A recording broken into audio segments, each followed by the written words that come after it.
Everybody, it's Allie Edwards, and I am back with a look at week 15, working on week 15 in my 2024 Project Life album. I'm going to show you a little bit of how I am starting off. This week is going to definitely have an insert of some sort because I took Anna to Reno for a volleyball tournament on the part of this weekend. So I will be adding in, I'm just going to do an insert for all of that. It'll have a variety of pictures. I might need a full 9x12 insert. I haven't decided that part yet. So I'm kind of taking care of some of the things that happened before we went to Reno. I am using pieces from the April Stories by the Month kit. That's kind of what I'm starting off with here. I did 4x6 photos. I have 2 of the cards from the kit. And then I have the vellum frames as well as one card frame. And I went ahead and I measured that, and it's about, I believe, 2.5 by 3, about 2.5 by 3. And what I did is I went ahead and I printed out some of my photos in the 2.5 by 3 size. And in Photoshop, I added on some text. So just to give some context to those particular photos. So I'm going to cut those out. Those are going to get added on top of the frames. I will be adding in some journaling here, and then tackling the insert, the volleyball insert. I also over here, in case you missed it previously, I'm doing transparencies now with my weekly cards. And so I'm just adding either a pattern card behind it or a photo. This time I'm using a mixed media photo for a project I have in progress. And so I'm just going to be slipping this in. I will also stamp the dates of the week on here with a rolling date stamp and stays on. So I'm going to go ahead and dive right in and start the process of trimming these out, figure out, do I want to add anything on to these photos? This time I might just leave these photos blank, not necessarily add on any embellishments to them, because I'm going to have writing or space for writing here, and then whatever I end up doing with the insert too. Okay, first up in this one, I am trimming out the photos that I'm going to add onto the frames. Again, those photos were cropped in Photoshop. I think they were 2.5 by 3. You can measure those frames just to make sure. The vellum frames have vellum. They're not a frame. I'm calling them a frame. They still have vellum on the inside of them. And so this is just how I'm choosing to use them, is by adding my photos directly on top of them. And also you can see that those photos have little labels added on them that I did digitally. I basically just drew a box and then created a yellow border around the outside of the box. I'm going to adhere those down using rolling adhesive from scrapbook.com, which is my favorite rolling adhesive that has continued to work well for me for a number of years now.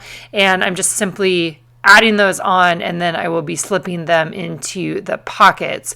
Really pretty simple structure here for the basis of my spread, and I'll be adding journaling on to those 2 journal cards there after I work on the insert, which you are going to see a little bit more of right now.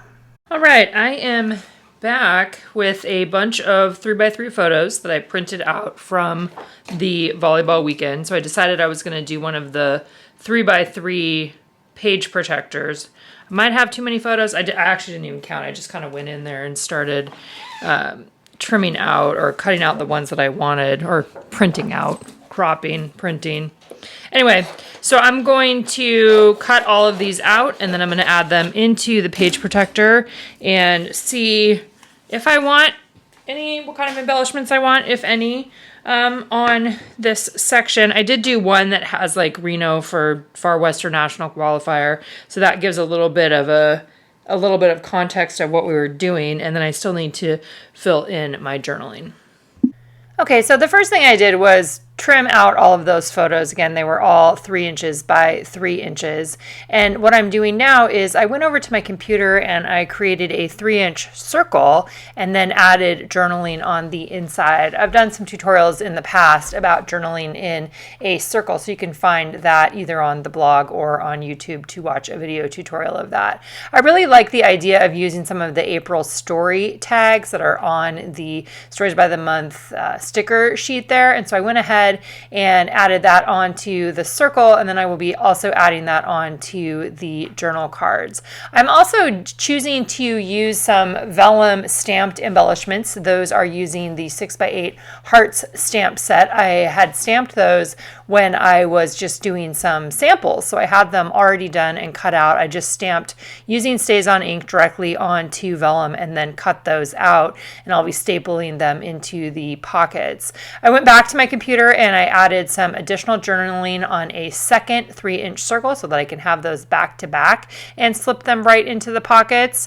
Also, doing that circle just reminded me again, obviously I love circles. I love circles all the time, but filling a pocket with circles can be a really fun departure from having all of the hard edges that sometimes happen with these page protectors. So pretty simple in terms of just slipping all the photos in there. Then I've got a few of the hearts and then the 3-inch circle journaling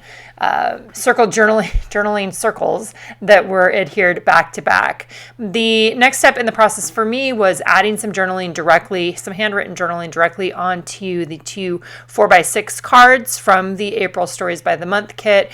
These 2 cards in particular, were an opportunity for me to highlight some of the different things that were happening prior to when we took off on the Reno road trip. So I was essentially just writing a little bit about bringing the tulips in. In this particular week, the weather was really nice. It, for me, was kind of the beginning of, I don't know if it was really the beginning. I've been through an evolution recently where I feel like I'm really giving myself permission to just be who I am and really enjoying all of the creative activities, which for me includes being out in the yard and working in the garden and just doing a lot of things with my hands. I'm doing a lot of painting, so I've got some painting represented here in this spread. I've got pictures of things that are happening out in the yard. I planted a bunch of sweet peas, very leggy seeded sweet peas that I seeded here at home that I'm not sure we'll see how they do. But I planted them in a new place outside, so doing some experimentation. I just am feeling really filled up by those different pieces in my life right now. And so this project is a great opportunity to document that in an ongoing way. This is a photo here, and I'm just adding, using my rolling date stamp and adding the dates of the week itself in StazOn. And there I've got my little transparency that just sits on top of there, and I'm going to slip that back into the pocket. And then the last thing that I'm going to do on this one is I'm going to fill in the other journaling card there, what I love about right now. And this is actually where I'm kind of writing what I just said about letting myself be who I am, letting myself be a creative person, and really leaning hard into that. And I know every time I say that, it sounds weird because I've been doing creative things for my whole life, but I feel like it's only been the last 6 months to a year or so where I've really am just really happy about it. It just feels really good, and I'm really loving the opportunity to just do what I want to do with my own creativity. So I'm writing a little bit about that, and I think for me it's a lot of, the season of life that I'm in. And if you don't know about our Week in the Life project, if you're watching this in real time, like right when it's published, we are doing Week in the Life this week, and for me, it's a deep dive into the rhythms and routines of 1 week each year. And so I'm taking a lot of pictures that are similar, taking a lot of pictures of the things that I'm painting, taking a lot of pictures of the memory keeping projects I'm working on, taking a lot of pictures of volleyball, taking a lot of pictures of me in my office and me outside and the different things that are happening in the yard. So just, you can read way more about that project on the blog. The big differentiator between Project Life for me and Week in the Life is way more of a deep dive, whereas for me Project Life here in this sense is an overview, right? I have an overview of the week. In this particular week, I'm adding in a longer story about the road trip that we took to Reno, so I'm giving a little bit more of a deeper dive, partly because I took a bunch of pictures and it's nice to have a home for some of those, but also just, for me, again, this is more of an overview. And when I do Week in the Life, I have multiple pages in my album for each day, really diving deeper in. Okay, so the next thing I'm doing here is I'm cutting open the page protector. I don't go all the way to the edge of the seam, but I wanted to be able to add the April story card or April story tab on here, which is what I did on the other journal card on the other side. It's a nice repetition with what I did on the circle as well. So in order to have that stick up from the back side, I needed to use my X-Acto knife to cut open that pocket, and then I can add the pocket in from that side. All right, you guys, as always, let me know if you have questions in the comments below, and I'll see you back here with another video soon.